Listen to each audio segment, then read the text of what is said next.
Pagbubukang liwayway pa lamang ngayong Martes, February 8, bubulaga na sa kalsada at sa social media ang kulay ng kampanya.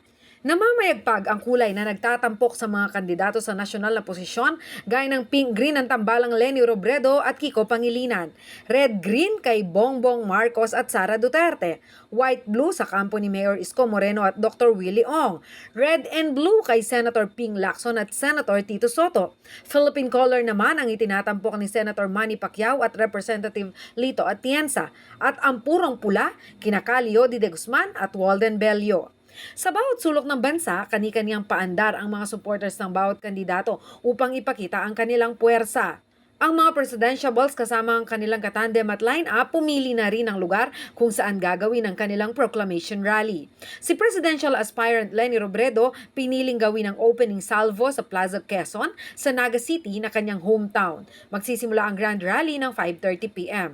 Ang Lacson-Soto tandem sa Imus Cavite ikinasa ang kanilang unang araw ng pangangampanya. Alas 5 inaasahang magsisimula ang programa.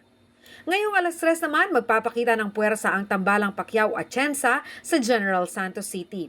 Sa Philippine Arena, Santa Maria, Bulacan, napili ng Bongbong Sara team na mag-opening salvo. Alas 2 ng hapon magbubukas ang arena para sa mga supporters, alas 4 naman ang simula ng programa. Makikita naman ang lakas ng Moreno-Ong tandem sa Bonifacio Shrine sa Maynila. Nakatakdang magpakilala sa madla ang kanilang lineup ng alas 4:30 ng hapon.